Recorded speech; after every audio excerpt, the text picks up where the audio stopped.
Okay, but so you can see the difference in philosophy between these two search engines right off whenever you first go onto their home pages. This is for a basic EBSCOhost database, Academic Search Premier. And so this is, when you click on that database, this is the first thing you see. And as you can see, and as you know, because we have gone over this before, they immediately start by giving you options to limit and refine your search results. You can, of course, do full text, scholarly peer-reviewed journals. Over here, you can change the publication date to tell it you only want more recent articles, for example, so you can limit it to the last 5 or 10 years. And what this is doing is EBSCOhost is giving you a way to immediately limit or refine those relevancy rankings. So if you change your publication date preferences, you're telling it that that currency ranking is more important to you than other things. Whereas with Google, this is what you see in the beginning. There are no extra options. You're putting your search entirely in Google's hands because, like I said, it's going to try to anticipate what you want. EBSCOhost just wants you to tell it what you want. To even get to more advanced results, we have to conduct a basic search, come over here and go to the advanced search features. And it gives you some ways to mimic the Boolean searching that EBSCOhost does. For example, the none of these words is the not Boolean feature. It lets you change what region you want to search from. So that lets you directly influence one of its rankings. And just as a heads up, I know you guys are doing controversial topics, so if anyone else is doing free speech in here or censorship, it might be interesting to see what searches pop up if you're searching as you're from, say, China. It also lets you change your site or domain name preferences. And so, .edu, .org, to try to get more authentic results. But just because it's not a .com site, we all know that doesn't mean you can trust it. Wikipedia is .org, and as your teachers have, I'm sure, told you multiple times, that is not an acceptable academic source. There's a lot of bias there. There's a lot of changed pages. So just because you can limit it doesn't mean you're going to get authentic results. So now let's see these two different search engines kind of in action to highlight these differences. So with Google, let's just start with the generic search. You guys are doing controversial topics, so we'll try abortion. And what you're going to get back is an overview of abortion. Google doesn't know what all you want, so it's going to try to give you a little bit of everything to make sure something is there that you can use.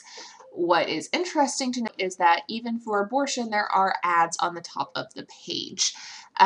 You can't pay to influence Google's relevancy rankings. You can pay to put an ad straight up at the top.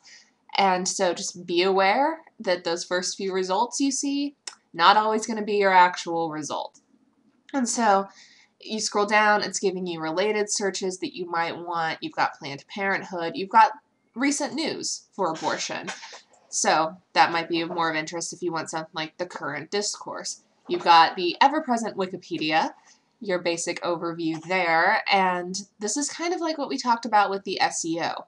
The search engine optimization. Because Wikipedia is so good at linking back and forth, it's going to pop up every single time. It's linked within itself, it's linked everywhere elsewhere, and as it gets more popular, it's linked more. So you're probably always going to see Wikipedia because they are the masters at getting their page ranked up. And you keep going, and then it kind of gets a little more sporadic, but still general overview. You've got polling reports, you've got New York Times topics, you've got basic politics, but this is still very generic, and Google still isn't quite sure why you need to know anything about abortion, so it's also going to give you a movie. But it does give you a very generic overview of what's going on with your subject. And if we came over here and tried the exact same search in EBSCOhost, remember, EBSCOhost doesn't try to anticipate what you want. It's just going to match what you say. And so what it returns, and this is not any limiting, is a list of just stuff. You have close to 40,000 results here, and it ranges from Medicaid articles to periodicals. Keep going. You have decriminalization in Mexico City, South Africa. It's not going to give you a generic subject overview. It's just going to give you recently what's been going on. because it doesn't know what else to do. EBSCOhost has recently added these new things over here that might be worth looking into, and searches as well. So it is trying to mimic that generic search for Google, but because it doesn't have access to the entire internet, because it's just that licensed article database, and because it matches, it doesn't try to anticipate, it just looks for what you tell it, you're not going to get as good holistic generic overview of your subject. In fact, it's going to be, even with these limiters, I wouldn't really want to try to find anything specific in this mess. So now let's come over here and let's say you already know beyond abortion what you want your specific topic to be. You don't just want the generic of abortion, you want the politics of abortion, the politics behind abortion. So we'll search for abortion in politics,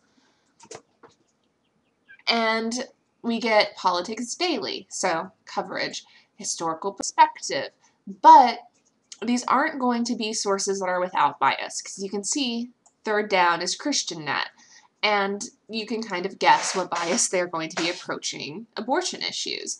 You still also have the news, but because, again, Google is trying to anticipate, and it doesn't quite know still exactly what you want, it's also giving you a book review, you've still got the New York Times, and so you're still getting a very generic overview of the politics of abortion. It doesn't thrive on specificity. And you can see that this returned a completely different set of search results. Google doesn't let you slowly limit down and hone in on the results you want. You get new results every time you search. And so while that is somewhat beneficial if you're looking for generic information, when you're trying to get down to specifics, returning a different set over and over and over again, you can't get specific. You just have to hope your search eventually gets specific enough. Where with EBSCOhost, we can limit it. We start with the same search set and slowly hone in. And so instead of setting it up for failure, let's talk to EBSCOhost the way it should be talked to, because it does match what you say with what you have, instead of just with what they have, instead of just guessing on terms that it's going to have to match to. Let's go consult the list it gives us of terms we can match to, the indices. And again, we've talked the subject term searching before. If you guys need another overview, come grab me after class and after this lecture, and we'll talk about it, and I'll walk you through it again. And so let's see what subject terms we have on abortion.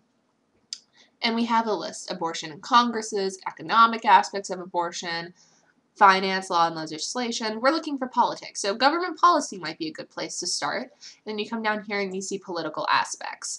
And this is going to give you 851 results before we start limiting things, which is a lot. And so you can always choose to only look at one of these. And now, because I don't just want things that are government policy and the political aspects, I'm going to tell it or. If the subject term matches either of these, it's going to give it back to me. So let's add this and let EBSCOhost construct our Boolean query for us. You can see it's telling it subject terms, that precisely, or subject term, that precisely. And so this is going to match it. And because we got this list from EBSCOhost, we know it's going to match something. And so now we're speaking in EBSCOhost's language instead of trying to make it speak in our language, instead of trying to make it do that natural language search that Google specializes in. So we have the 850 results. Let's say we only want full text. And then let's also say that you scholarly or peer-reviewed journals. That might not be true in this case, because current articles in periodicals could be a valuable source for controversial topics, especially current issues paper. So, but we're going to limit this just for the sake of getting the numbers down a little bit. And so that takes us down to 139 results. You could scroll through all of these. It actually wouldn't take you that long to just scan, but we all know that none of us really want to do that. So let's say we want to keep it more current. We're going to tell EBSCOhost to increase its relevancy ranking of the currency. I only want things within the last 10 years. And that takes us down to a very much more manageable 62 results. You only have 4 pages to scroll through here. And as you can see, it took that initial broad search of 800 results, and now we've got it limited down. If we want to go back to the broad search, if we feel like we've limited something we shouldn't have, we can all get rid of things. So EBSCOhost is letting us get specific. It's assuming that you know exactly what you want and you're going to come find it. Whereas in Google, it's thinking, you're maybe not really sure, so I'm going to guess what you want and try to give it to you. So if you don't know exactly what you're looking for, starting in Google might not be a bad idea. However, if you have something specific in mind, that's more of EBSCOhost's strength because of the way these two search engines are constructed. You just have to make sure you're speaking EBSCOhost's language to get it to do that. If you try to treat it like it's Google, then that's like trying to use a screwdriver to hammer in a nail. You might get there eventually, but it's going to be a long and painful process because you aren't using the tool correctly. So those are the two differences here, and you can see where they're both incredibly useful, but they're only useful if they're applied in the way they're meant to be applied.